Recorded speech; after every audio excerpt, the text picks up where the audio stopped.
दोस्तों, आशा करते हैं कि आप लोग अच्छे होंगे। आज हम लोग चैप्टर 5 का हिस्ट्री का ही क्लास 10 का ही चैप्टर 5, जो इससे पहले हम लोग 1, 2, 3, 4 चैप्टर कर चुके थे, तो चैप्टर 5 को आज हम लोग देखते हैं। इसका सबसे पहला प्रश्न है बहुविकल्पीय प्रश्न, जो कि एमसीक्यू है, ठीक है ना, मल्टीपल चॉइस क्वेश्चन। इसको हम लोग करते हैं, हम डायरेक्ट इसका आंसर लिखते चले जाते हैं। मेरा सबसे पहले कोलकाता में स्याही द्वारा छपाई कार्य करने का आरंभ किसके द्वारा किया गया था? तो ग्राहम शाह के द्वारा किया गया था। किसके द्वारा किया गया था? तो ग्राहम शाह के द्वारा किया गया था। ग्राहम शाह के द्वारा किया गया था, ठीक है, ग्राहम शाह के द्वारा। बोला सबसे पहले कोलकाता में स्याही द्वारा छपाई कार्य करने का आरंभ किसके द्वारा किया गया? तो ग्राहम शाह के द्वारा किया गया। हुगली के श्रीरामपुर में श्रीराम प्रेस की स्थापना, श्रीराम की प्रेस की स्थापना कब क्या हुई थी? तो 1800 ईस्वी में। हुगली के श्रीरामपुर के श्रीराम प्रेस की स्थापना कब हुई थी? तो 1800 ईस्वी में हुआ था। कब हुआ था? 1800 ईस्वी में हुआ था, ठीक है। श्रीरामपुर प्रेस का बपिष्ट मिशन प्रेस के साथ कब विलय हुआ था?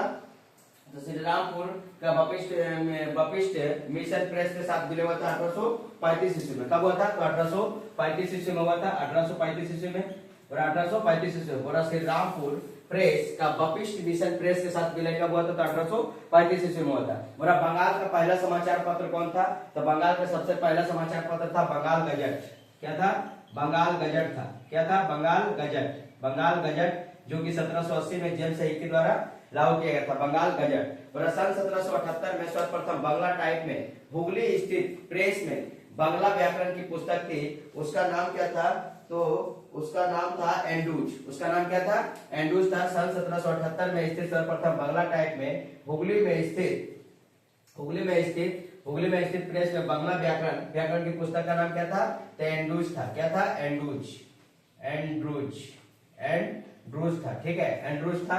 वरा की 1778 में सर्वप्रथम बांग्ला टाइप में स्थित हुगली स्थित प्रेस में बंगाल व्याकरण की पुस्तक का नाम क्या था? एंड्रूज था। लॉर्ड वेलेजली ने समाचार पत्रों पर अंकुश कब लगाया था? तो 1799 ईस्वी में। कब लगाया था? लॉर्ड वेलेजली ने समाचार पत्रों पर अंकुश कब लगाया था? 1799 ईस्वी में लगाया था। 1799 ईस्वी में लगाया था। 1799 ईस्वी में। कब लगाया था? 1799 ईस्वी में। आप लोग आराम से किताब को रख करके एक एक करके वीडियो देखते जाएगा और उसमें टिक आउट करते चल जाएगा एमसीक्यू में, या तो फिर आपको कॉपी में नोट करना तो कॉपी में नोट करते हैं। कलकत्ता विश्वविद्यालय का स्थापना कब हुआ? तो कलकत्ता विश्वविद्यालय का स्थापना 1857 ईस्वी में हुआ था। कब हुआ था? 1857 ईस्वी में। 1857 ईस्वी में कलकत्ता विश्वविद्यालय का स्थापना कब हुआ? 1857 ईस्वी में। बंगाल इंजीनियरिंग कॉलेज की स्थापना कब हुई थी? तो बंगाल इंजीनियरिंग कॉलेज की स्थापना 1921 ईस्वी में हुआ था। 1921 ईस्वी में हुआ था। फिर से एक बार हम रिपीट कर देते हैं कि सबसे पहले कोलकाता में स्याही द्वारा छपाई कार्य का आरंभ कब किया गया? किसने किया था?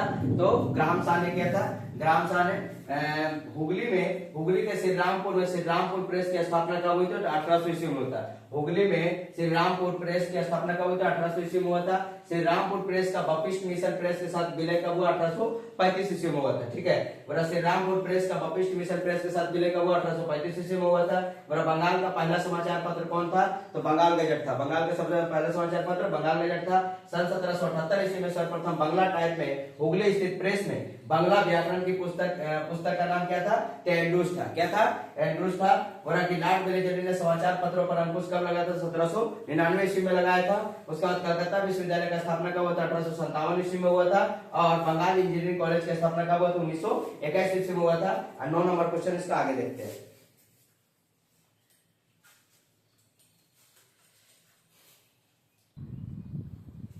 अब देखिए 9 नंबर क्वेश्चन। 1914 में किस कॉलेज की स्थापना हुई थी? कलकत्ता साइंस कॉलेज की स्थापना। 1914 ईस्वी में किस कॉलेज की स्थापना हुई? तो Calcutta science college. Calcutta science college 1914 में किस कॉलेज की स्थापना? तो कलकत्ता साइंस कॉलेज। किस एक्ट के द्वारा विश्वविद्यालयों में विज्ञान की शिक्षा के देने की बात कही गई थी? तो 1906 के एक्ट के द्वारा। कब दिया गया था? 1906 के एक्ट के द्वारा। 1906 ईस्वी के एक्ट के द्वारा किस एक्ट के द्वारा विश्वविद्यालयों में विज्ञान की शिक्षा देने की बात कही गई थी? तो 1906 ईस्वी के एक्ट के द्वारा। बोला कलकत्ता में इंजीनियरिंग कॉलेज की स्थापना कब हुई थी? तो कलकत्ता में इंजीनियरिंग कॉलेज की स्थापना 1856 ईस्वी में हुआ था। कब हुआ था? 1856 ईस्वी में। 1856 ईस्वी में कलकत्ता में इंजीनियरिंग कॉलेज की स्थापना हुई थी। ठीक है, कलकत्ता में इंजीनियरिंग कॉलेज की स्थापना कब हुई? तो 1856 ईस्वी में इंजीनियरिंग कॉलेज की स्थापना हुई थी। बोल रहा बंगाल में राष्ट्रीय सभा परिषद की स्थापना कब हुई? तो 1906 ईस्वी में। बंगाल में राष्ट्रीय सभा परिषद की स्थापना कब हुई? तो 1906 ईस्वी में हुआ था। 1906 ईस्वी में हुआ था बंगाल में राष्ट्रीय सभा परिषद की स्थापना 1906 ईस्वी में हुआ था। बोला रविन्द्रनाथ टैगोर को रविन्द्रनाथ टैगोर ने शांति निकेतन में अपना स्कूल कब खोला था? तो रविन्द्रनाथ टैगोर ने शांति निकेतन में अपना स्कूल 1902 ईस्वी में खोला था। 1902 ईस्वी में खोला गया था। ठीक है, रविन्द्रनाथ टैगोर ने शांति निकेतन में अपना स्कूल कब खोला था? तो 1902 ईस्वी में खोला गया था। उसका आगे बोल रहा है कि शांति निकेतन विश्व भारती नाम से विश्वविख्यात विश्वविद्यालय में परिवर्तन हो गया। तो कब हुआ था? शांति निकेतन विश्व भारती के नाम से विश्वविख्यात विश्वविद्यालय में परिवर्तन कब हो गया? तो 1918 ईस्वी में हुआ था। 1918 ईस्वी में 1918 ईस्वी में शांति निकेतन विश्व भारती के नाम से विश्वविख्यात विश्वविद्यालय में परिवर्तन हो गया था। रविन्द्रनाथ टैगोर को साहित्य का नोबेल पुरस्कार कब मिला था? तो रविन्द्रनाथ टैगोर को साहित्य के लिए नोबेल पुरस्कार 1913 ईस्वी में मिला था। किस पुस्तक के लिए? तो गीतांजलि के लिए। किसके लिए मिला था? तो गीतांजलि के लिए 1913 ईस्वी में 1913 ईस्वी में मिला था। और प्रथम एशियाई में अगर बोले तो रविन्द्रनाथ टैगोर 1913 ईस्वी में। ब्रह्मचर्य आश्रम की स्थापना कब हुई? तो ब्रह्मचर्य आश्रम की स्थापना 22 दिसंबर 1901 ईस्वी में हुआ था। 22 दिसंबर 1901 ईस्वी में हुआ था। 22 दिसंबर 1901 ईस्वी में हुआ था ब्रह्मचर्य आश्रम की स्थापना 22 दिसंबर 1901 ईस्वी में। देवेंद्रनाथ टैगोर जो है इनके प्रयास से कुछ जमीन था, ठीक है, कुछ जमीन रहने के कारण वहां पे किया गया था, कुछ एकड़ में जमीन था, तो वहां पर ब्रह्मचर्य आश्रम की स्थापना किया गया था। फिर से एक बार बोल देते हैं, रिपीट कर लेते हैं। 1914 ईस्वी में किस कॉलेज की स्थापना की गई? तो कलकत्ता साइंस कॉलेज की स्थापना 1914 ईस्वी में किया गया। उसके बाद बोल रहा किस एक्ट के द्वारा विश्वविद्यालय में विज्ञान की शिक्षा देने की बात कही गई? तो 1906 ईस्वी के एक्ट के द्वारा। 1906 ईस्वी के एक्ट के द्वारा कलकत्ता में इंजीनियरिंग कॉलेज की स्थापना कब हुई? तो 1856 ईस्वी में हुआ था। कलकत्ता में इंजीनियरिंग कॉलेज की स्थापना कब हुई? तो 1856 ईस्वी में हुआ था। और बंगाल में राष्ट्रीय सभा परिषद की स्थापना कब हुई? तो बंगाल में राष्ट्रीय सभा की स्थापना की परिषद 1906 ईस्वी में हुआ था। और रविन्द्रनाथ टैगोर ने शांति निकेतन में अपना स्कूल खोला। कब खोला था? तो 1902 ईस्वी में खोला था। ठीक है, रविन्द्रनाथ टैगोर ने शांति निकेतन में अपना स्कूल कब खोला था? तो 1902 ईस्वी में खोला था। और शांति निकेतन विश्व भारती नाम से विश्वविख्यात विश्वविद्यालय में परिवर्तन कब हो गया? तो जो शांति निकेतन है विश्व भारती नाम से विश्वविख्यात विश्वविद्यालय में परिवर्तन हो गया 1918 ईस्वी में हो गया था। रविन्द्रनाथ टैगोर को साहित्य का नोबेल पुरस्कार कब मिला था? तो 1913 में मिला था। ठीक है ना। सबसे पहला हम इससे पहले बताए थे, पहले के वीडियो में नोबेल पुरस्कार कितने क्षेत्रों में दिया जाता है? तो 6 क्षेत्रों में दिया जाता है, जिसमें भौतिकी, रसायन, चिकित्सा, अर्थशास्त्र, शांति और साहित्य। साहित्य में किसको मिला था? तो रविन्द्रनाथ टैगोर को 1913 ईस्वी में। और ब्रह्मचर्य आश्रम की स्थापना कब हुआ? तो 22 दिसंबर 1901 ईस्वी में ब्रह्मचर्य की स्थापना हुआ। अब इसका आगे हम लोग ग्रुप बी का 2 नंबर क्वेश्चन जो कि अति लघु उत्तरीय प्रश्न था उसको देखते हैं।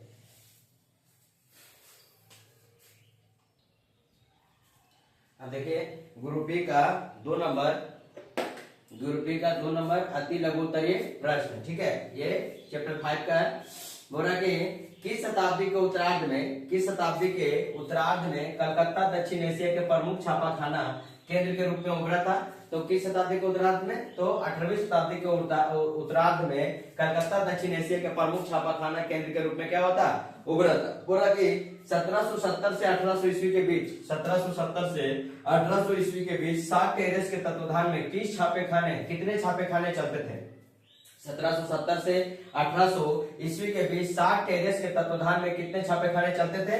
तो 40 छापाखाने। कितना छापाखाने चलता था? तो 40 छापाखाने चलता था। बोला कि उपेंद्र किशोर राय चौधरी द्वारा लिखित रचनाएं कौन कौन सी थी? उसका नाम लिखो। और उपेंद्र किशोर राय चौधरी द्वारा लिखित रचनाएं कौन कौन सी थी? उसका नाम लिखा। तो इसका लिखित रचना था, एक था जो बालक, एक छेलेदेर रामायण। जो छेलेदेर रामायण क्या था? बहुत फेमस, बहुत प्रसिद्ध इसकी लिखित रचनाएं थी छेलेदेर रामायण। किसका लिखा हुआ? तो उपेंद्र किशोर राय चौधरी, ठीक है। बोला कि नेशनल काउंसिल ऑफ एजुकेशन की स्थापना कब हुई? तो नेशनल काउंसिल ऑफ एजुकेशन की स्थापना 1906 ईस्वी में हुआ था। नेशनल काउंसिल ऑफ एजुकेशन की स्थापना कब हुआ था? तो 1906 ईस्वी में हुआ था।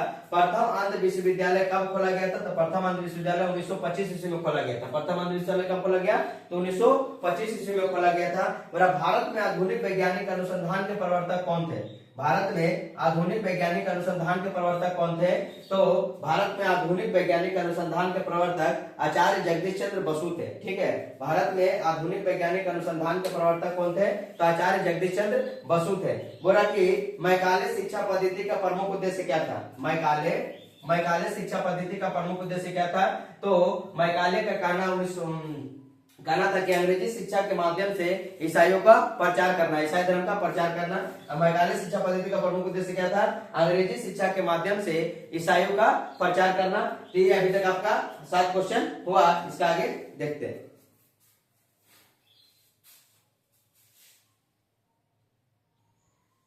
देखिए 8 नंबर क्वेश्चन बोला कि ग्रांड डफ का क्या विचार था? ग्रांड डफ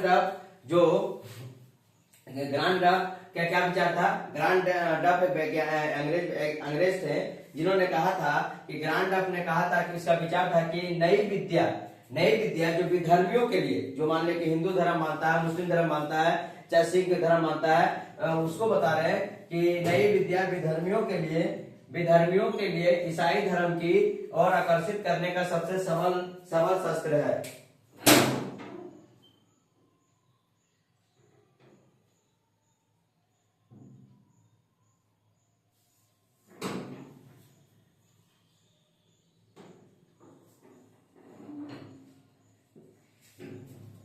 विधर्मियों के लिए सबसे सबल शस्त्र था कि उसको अंग्रेजी की ओर आकर्षित करना और ईसाई धर्म की ओर आकर्षित करने का सबसे सबल शस्त्र था।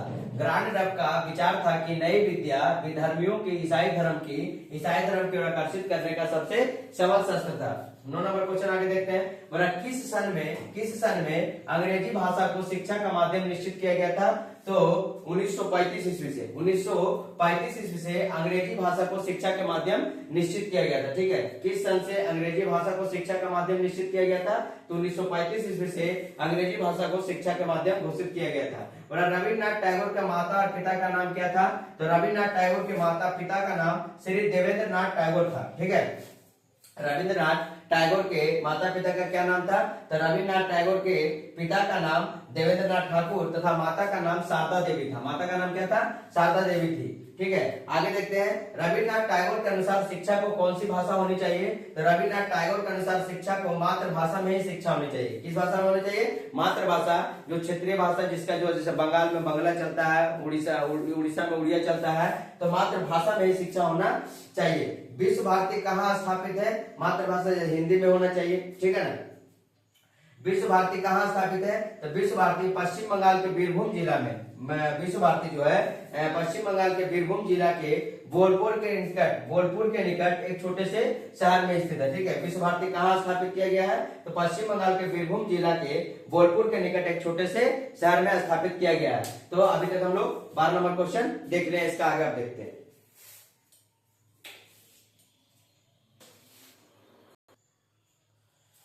और 13 नंबर क्वेश्चन देखते हैं। और विश्व भारती के प्रमुख उद्देश्यों में से किसी एक उद्देश्य को बताएं। विश्व भारती में बहुत से प्रमुख उद्देश्य दिए गए थे, तो किसी एक उद्देश्य को बताना था।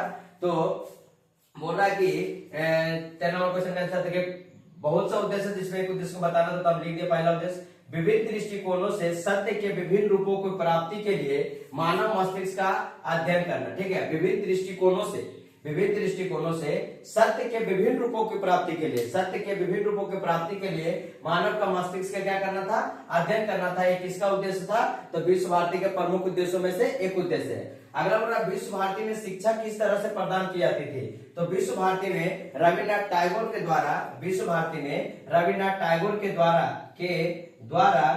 द्वारा खुले गगन के नीचे वृक्षों व कुंजों के झुरमुटों में पृथ्वी पर बैठ करके शिक्षा प्रदान की जाती थी, ठीक है। विश्व भारती में शिक्षा किस तरह प्रदान की जाती थी? तो विश्व भारती में रविन्द्रनाथ टैगोर के द्वारा खुले गगन के नीचे वृक्षों व कुंजों के झुरमुटों में पृथ्वी पर बैठ करके शिक्षा प्रदान की जाती थी। और कि विश्व भारती की किसी एक विशेषता को बताएं। तो विश्व भारती की बहुत सी विशेषता थे, जिसमें एक विशेषता को बताने बोल रहा था ड्राइंग, पेंटिंग, मूर्तिकला, चर्मकार। ठीक है ना, विश्व भारती में सभी चीज को सिखाया जाता था। ड्राइंग, पेंटिंग, मूर्तिकला, चर्मकार, कढ़ाई, नृत्य, संगीत आदि ललित कलाओं में तथा चीनी और जापानी भाषाओं को शांति निकेतन में विशेष ख्याति प्राप्त की गई थी। ड्राइंग, पेंटिंग, मूर्तिकला, चर्मकार, कढ़ाई, नृत्य, संगीत आदि ललित कलाओं के में साथ साथ चीनी और जापानी भाषाओं को शांति निकेतन में विश्व ख्याति प्राप्त की गई थी। 2 नंबर क्वेश्चन आपका यहाँ समाप्त हुआ। अब इसका आगे हम लोग 3 नंबर क्वेश्चन देखते हैं। देखिए, आप ग्रुप बी का है 3 नंबर सही कथनों पर सही और गलत कथनों पर गलत चिन्ह को लगाए। ठीक है,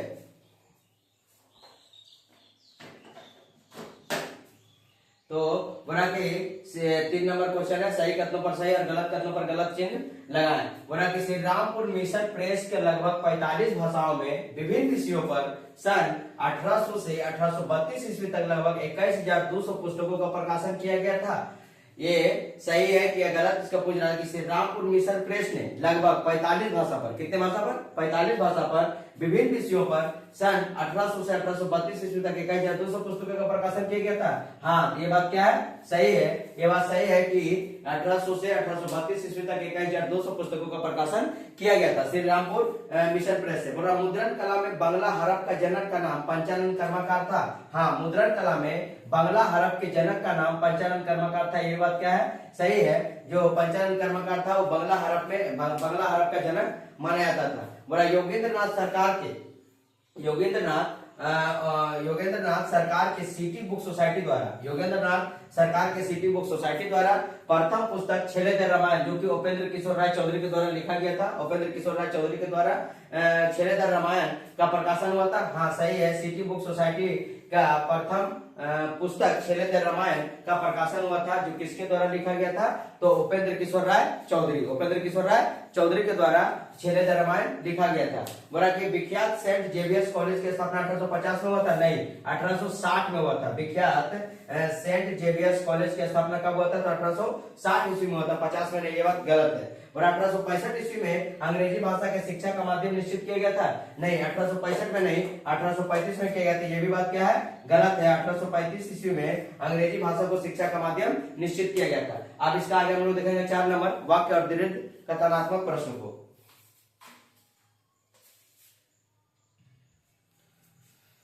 4 नंबर देखिए क्वेश्चन वाक्य और दृढ़ कथनात्मक प्रश्न में वाक्य और दृढ़ कथनात्मक प्रश्न क्या है?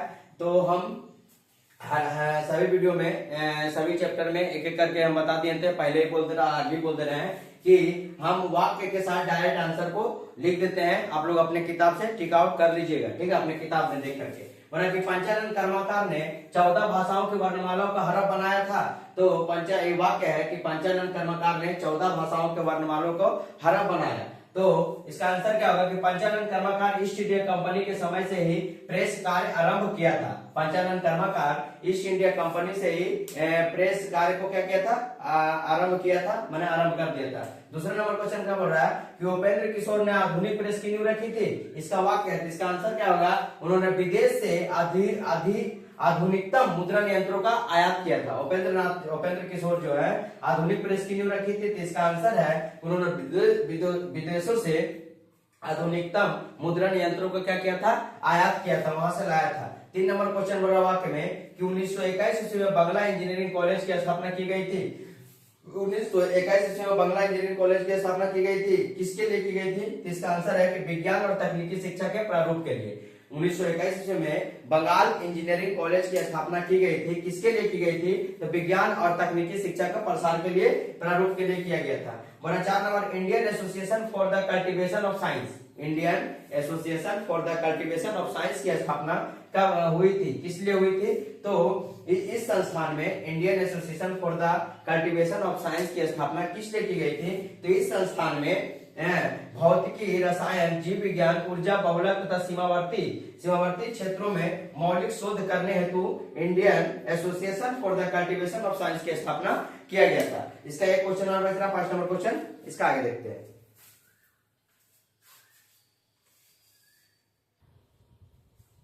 5 नंबर क्वेश्चन बोल रहा है ऐतिहासिक दृष्टिकोण से, 5 नंबर का वाक्य है ऐतिहासिक दृष्टिकोण से विश्व भारती विद्यालय पर्यटन का केंद्र रहा है। हाँ, तो रविन्द्रनाथ, इसका आंसर क्या है? रविन्द्रनाथ टैगोर ने यहाँ कई कालजयी साहित्यिक कृतियों का सर्जन किया था। यहाँ पर रविन्द्रनाथ टैगोर ने यहाँ कई कालजयी साहित्यिक कृतियों को अलग अलग रूप से कृतियों को सर्जन किया था, इसलिए ऐतिहासिक दृष्टिकोण से विश्व भारती विद्यालय जो है वो पर्यटन का केंद्र रहा था। अब इसके बाद हम लोग 5 नंबर क्वेश्चन जो कि फिल इन द ब्लैंक्स, खाली स्थानों का वर्णन रहता है, और 6 नंबर क्वेश्चन जो होता है आप लोग का सही स्तंभों का मिलान करता है, आगे का वीडियो में देखेंगे, ग्रुप बी का है। इसके लिए अगर कोई भी आपको किसी प्रकार का त्रुटि लगे या तो आपको कोई भी समस्या हो तो जरूर एक बार अपना कमेंट करके बताइएगा। इसके लिए धन्यवाद, और आप लोग आराम से पढ़ते रहिए और आगे बढ़ते रहिए।